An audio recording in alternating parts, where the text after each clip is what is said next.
बिस्मिल्लाहिर्रहमानिर्रहीम। अस्सलाम वालेकुम। उम्मीद है आप सब खैरियत से होंगे। इस वीडियो में आपके साथ PSY 402 एक्सपेरिमेंटल साइकोलॉजी की असाइनमेंट नंबर 1 का सलूशन शेयर करूंगा। इसकी जो लास्ट डेट है वो 20 नवंबर है और इसके जो टोटल मार्क्स हैं वो 20 हैं। और इस असाइनमेंट के ऑब्जेक्टिव्स में लिखा हुआ है कि understand the importance of rights of participants in an experimental study, evaluate how ethical principles may work in a specific experimental conditions। तो ये जो असाइनमेंट है बेसिकली आपको बताएगी कि अगर आप कोई एक्सपेरिमेंटल स्टडी करते हैं तो वहाँ पे आपको कौन से ऐसे एथिकल प्रिंसिपल्स हैं जिनका आपने ख्याल रखना है। आपको किन चीज़ों का जो है ना पता होना चाहिए कि ये जो है ना पार्टिसिपेंट जो भी होंगे एक्सपेरिमेंटल स्टडी के अंदर उनकी कुछ राइट्स होते हैं, कुछ उनके जो है ना एथिकल कोड ऑफ कंडक्ट आप कह सकते हैं कि वो होते हैं, तो आपने उनका ख्याल रखना है।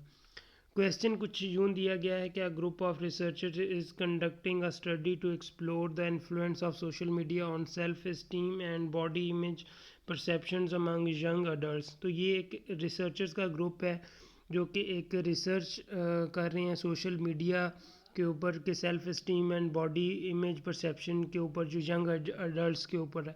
The researchers aim to understand how exposure to idealized images on social media platforms impact participants' self-perception।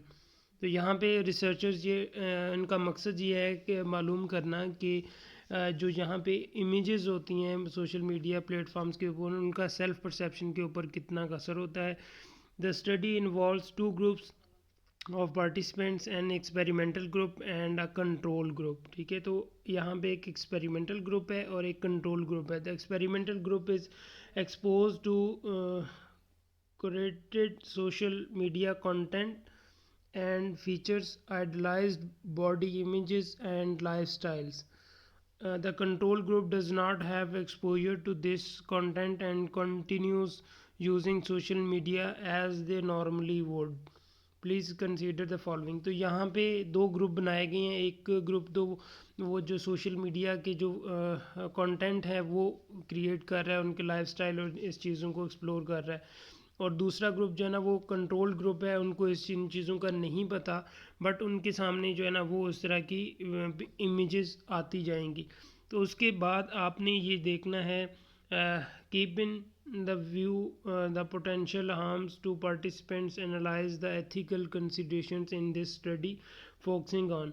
तो यहाँ पे कुछ 5 आपने सिनेरियोज़ हैं, 5 आप कह लें कि एथिकल जो इसके होते हैं एथिकल कंसिडरेशंस हैं, आपने इनको एक्सप्लेन करना है कि ये किस तरह से इस पर्टिकुलर पैराग्राफ के अंदर किस तरह से इन्वॉल्व है। इन्फॉर्मेंट कंसेंट आपने देखना है, प्रोटेक्शन फ्रॉम हार्म देखना है, कॉन्फिडेंशियलिटी देखनी है, राइट टू विदड्रॉ है और एनोनिमिटी है, और please discuss how the above mention rights of participant in a research study are applicable in the given scenario. तो गिवन सिनेरियो के अंदर आपने ये 5 उनके जो एथिकल कंसिडरेशंस हैं इनकी आपने स्टडी करनी है, इनको आपने एक्सप्लेन करना है और इसको आपने रिलेट करना है। तो ये हमारी असाइनमेंट है। इन 5 के 4-4 नंबर्स हैं और एक को आप एक्सप्लेन करेंगे तो आपको 4 नंबर मिल जाएंगे। इसी तरह आपके ये 5 के 20 हो जाएंगे।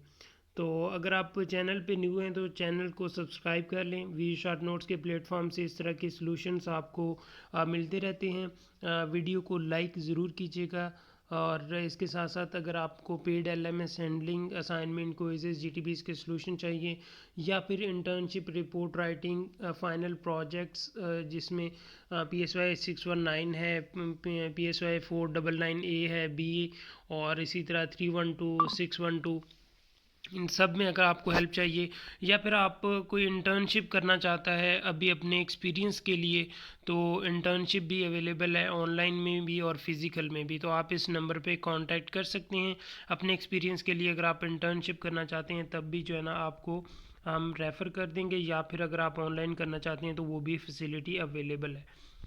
तो यहाँ पे सबसे पहले तो हम देखते हैं कि इन्फॉर्मेंट कंसेंट किस तरह से इस पर्टिकुलर रिसर्च के अंदर किस तरह से जो है ना आपने इसको देखना है। Researchers must ensure that participants are fully informed about the nature purpose and potential risk of the study.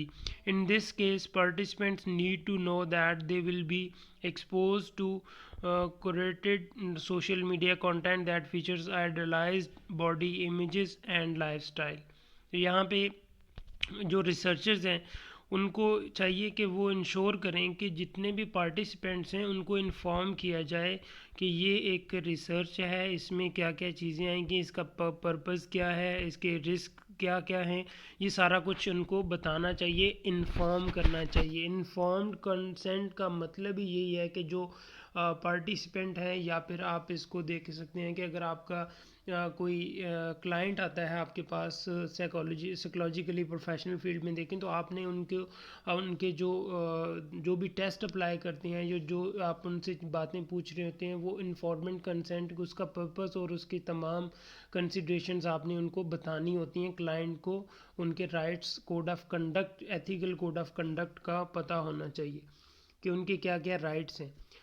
The consent form should clearly outline the potential psychological and emotional impact of exposure to such content. Participants should also be informed about their rights to withdraw from the study at any point without facing negative consequences. तो आपने participant को ये भी inform करना है कि आप किसी भी टाइम इसको विदड्रॉ कर सकते हैं, आपको कोई भी रोक टोक नहीं है। दूसरे नंबर पे आ जाता है protection from harm. Given the potential psychological impact of exposure to idealised body images, researchers must take steps to minimise harm. तो इस तरह भी हो सकता है कि आप अगर किसी की कोई पिक्चर या इस तरह की चीज़ आप शेयर करते हैं, तो हो सकता है कि वो इस चीज़ को बुरा समझें और वो अपने आप को या किसी दूसरे को नुकसान पहुंचाना चाहे, तो आपने ये इस चीज़ को भी मद्देनज़र रखना है। Adequate debriefing procedures should be in place to address any distress caused by the study. इस चीज़ को भी आपने देखना है कि आप इसको डीब्रीफ करें और इसको एड्रेस करें अगर कोई इस तरह का जो है ना स्टडी काज आप देखते हैं।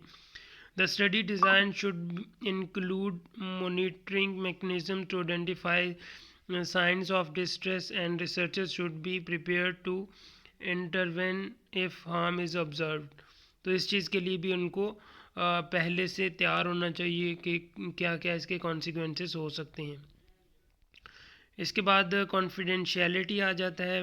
Participant privacy must be protected, social media data can be sensitive and participant should be assured that their data will be handled confidentiality.